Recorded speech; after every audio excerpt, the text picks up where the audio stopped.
You cannot begin to imagine in how many ways the world is the opposite of what you have been taught to believe. You see the guy who sells drugs to willing customers so he can feed his family as the scum of the earth, while you see the hypocrite who gives away stolen money in the name of government as a saint.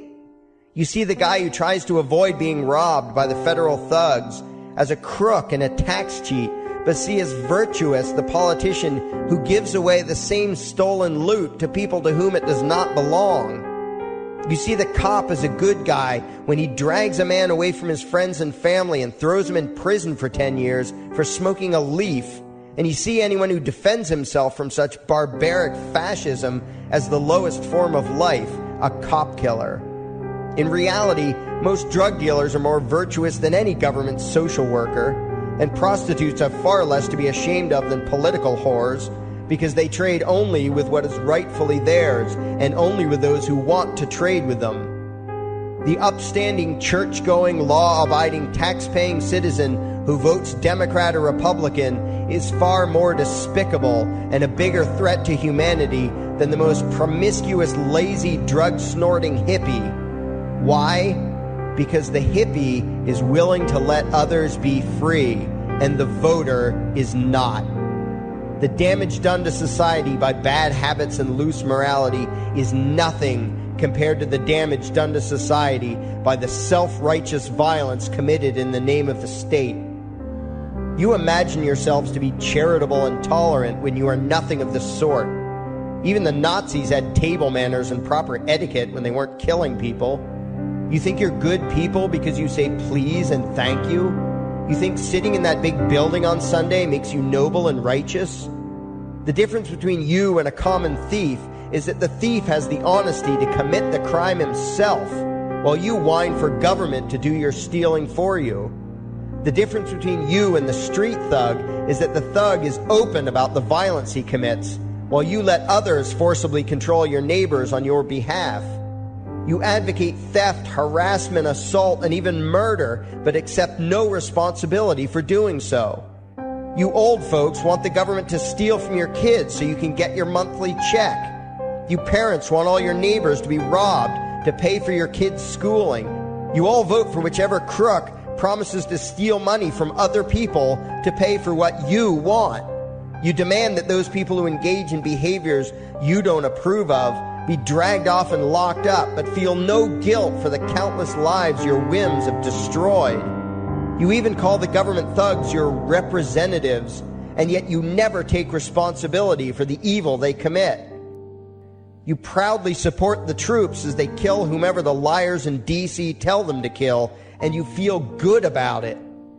You call yourselves Christians or Jews or claim to follow some other religion, but the truth is what you call your religion is empty window dressing. What you truly worship, the God you really bow to, what you really believe in is the state. Thou shalt not steal, thou shalt not murder, unless you can do it by way of government. Then it's just fine, isn't it? If you call it taxation and war, it stops being a sin, right? After all, it was only your God that said you shouldn't steal and murder, but the state said it was okay. It's pretty obvious which one outranks the other in your minds.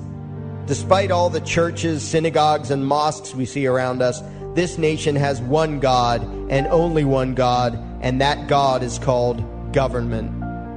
Jesus taught nonviolence and told you to love your neighbor, but the state encourages you to vote for people who will use the violence of government to butt into every aspect of everyone else's life. Which do you believe? To those about to stone a woman who had committed adultery, Jesus said, "Let him who is without sin cast the first stone." But the state says it's perfectly fine to lock someone up if they do something you find distasteful, such as prostitution. Which do you believe?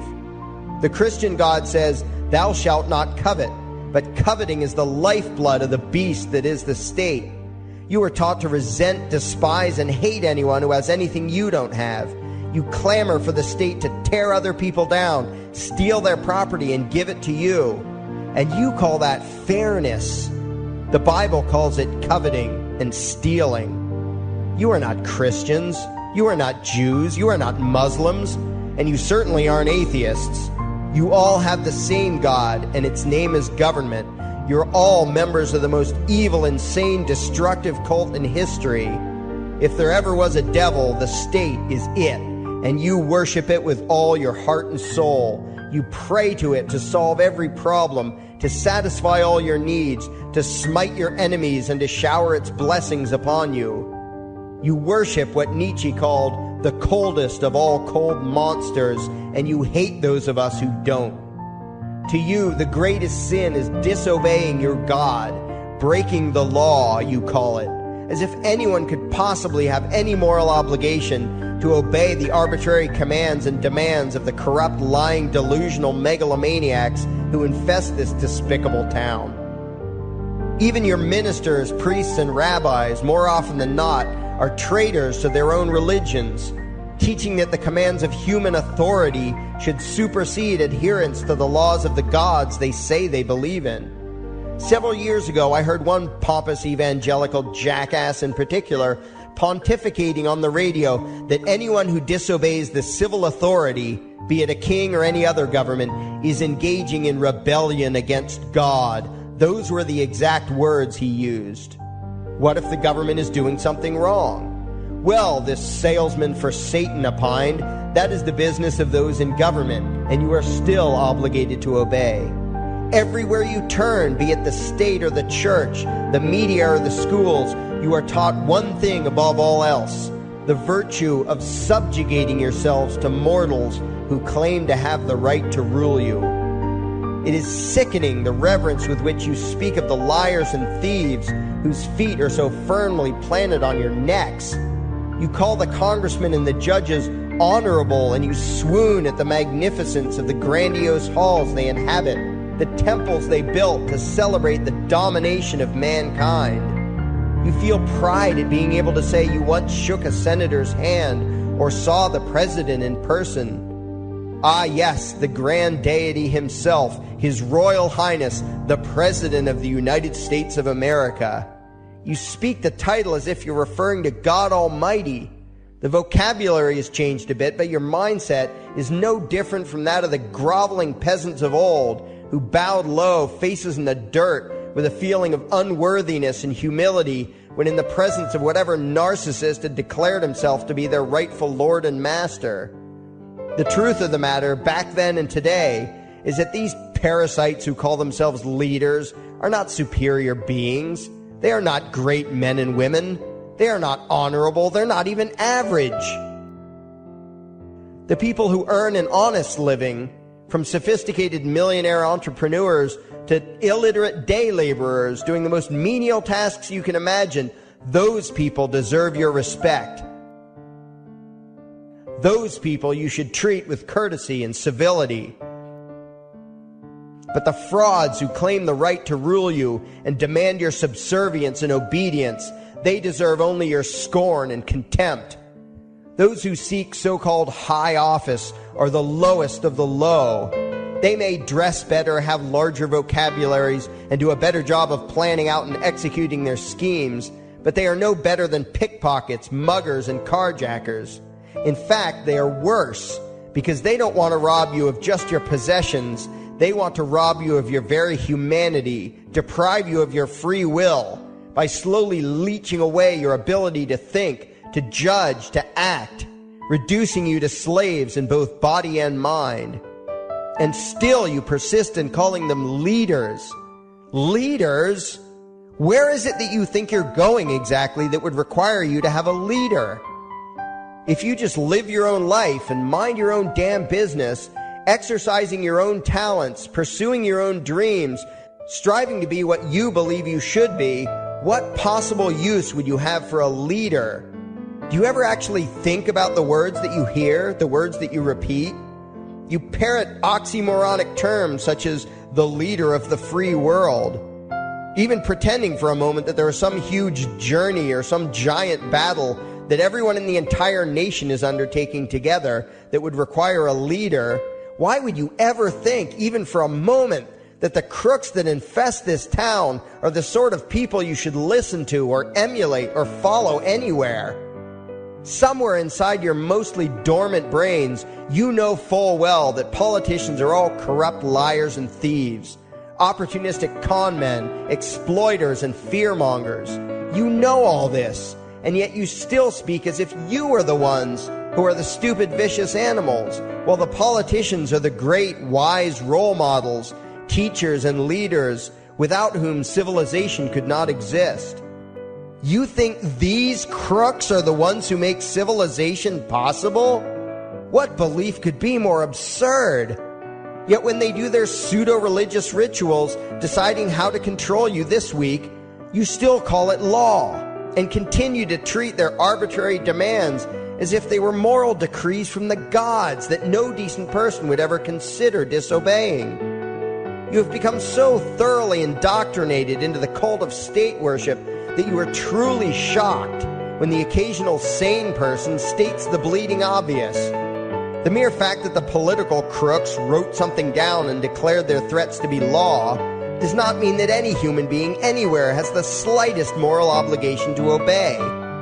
Every moment of every day, in every location and every situation, you have a moral obligation to do what you deem to be right, not what some delusional bloated windbag says is legal.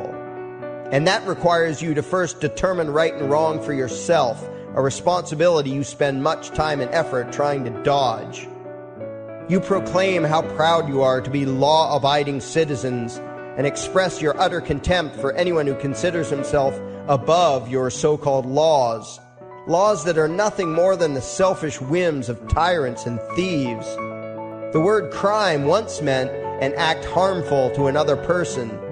Now it means disobedience to any one of the myriad of arbitrary commands coming from a parasitical criminal class. To you, the term crime is nearly synonymous with the word sin, implying that the ones whose commands are being disobeyed must be something akin to gods, when in truth they are more akin to leeches.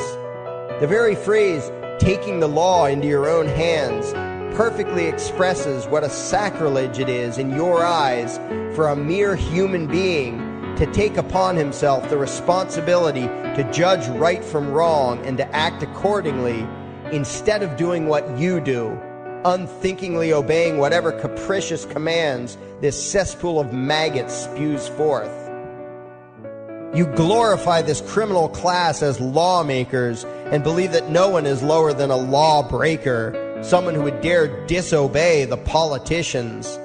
Likewise, you speak with pious reverence of law enforcers, those who forcibly impose the politicians' every whim upon the rest of us. When the state uses violence, you imagine it to be inherently righteous and just, and if anyone resists, they are, in your eyes, contemptible lowlifes, lawless terrorist criminals. Like the lawless terrorist criminals who helped slaves escape the plantations. Like the lawless terrorist criminals who helped Jews escape the killing machine of the Third Reich. Like the lawless terrorist criminals who were crushed to death under the tanks of the Red Chinese government in Tiananmen Square. Like all the lawless terrorist criminals in history who had the courage to disobey the never-ending stream of tyrants and oppressors who have called their violence authority and law. And that includes the lawless terrorist criminals who founded this country. Everything you think you know is upside down, backwards, and inside out.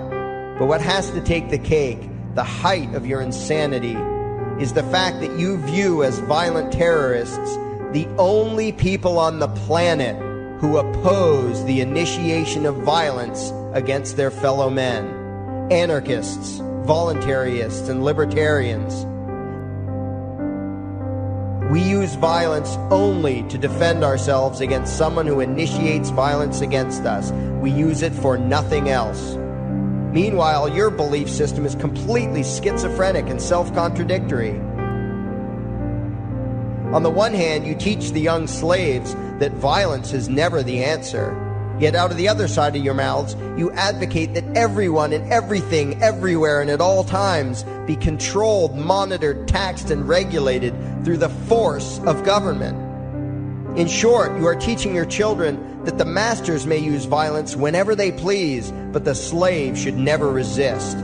You indoctrinate your children into a life of unthinking, helpless subservience. You are putting the chains around their little necks and fastening the locks tight. And worst of all, you feel good about it. Out of one side of your mouths, you condemn the evils of fascism and socialism and lament the injustices of the regimes of Hitler, Stalin, and Mao. While out of the other side of your mouths, you preach exactly what they did. The worship of the collective, the subjugation of every individual to that evil insanity that wears the deceptive label, the common good. You babble on and on about diversity and open-mindedness, and then beg your masters to regulate and control every aspect of everyone's lives, creating a giant herd of unthinking conformist drones. You wear different clothes and have different hairstyles, and you think that makes you different. Yet all your minds are enslaved to the same club of masters and controllers. You think what they tell you to think and do what they tell you to do while imagining yourselves to be progressive, thinking, and enlightened. From your position of relative comfort and safety, you now condemn the evils of other lands and other times while turning a blind eye to the injustices happening right in front of you. You tell yourself that had you lived in those other places, in those other times, you would have been among those who stood up against oppression and defended the downtrodden. But that is a lie. You would have been right there with the rest of the flock of well-trained sheep, loudly demanding that the slaves be beaten, that the witches be burned, that the nonconformists and rebels be destroyed. How do I know this? Because that is exactly what you are doing today. Today's injustices and oppressions are fashionable and popular, and those who resist them, you tell yourselves, are just malcontents and freaks, people whose rights don't matter, people who deserve to be crushed under the boot of authority. Isn't that right? You bunch of spineless, unthinking hypocrites, look in the mirror. Take a good look at what you imagine to be righteous and kind. You are the devil's plaything. The crowds of thousands wildly applauding the speeches of Adolf Hitler, that was you. The mob demanding that Jesus Christ be nailed to the cross, that was you. The white invaders who celebrated the wholesale slaughter of those godless redskins, that was you. The throngs filling the Colosseum, applauding as the Christians were fed to the lions, that was you. Throughout history, the perpetual suffering and injustice occurring on an incomprehensible scale, it was all because of people just like you, the well-trained, thoroughly indoctrinated conformists, the people who do as they're told, who proudly bow to their masters, who follow the crowd, believing what everyone else believes and thinking whatever authority tells them to think. That is you.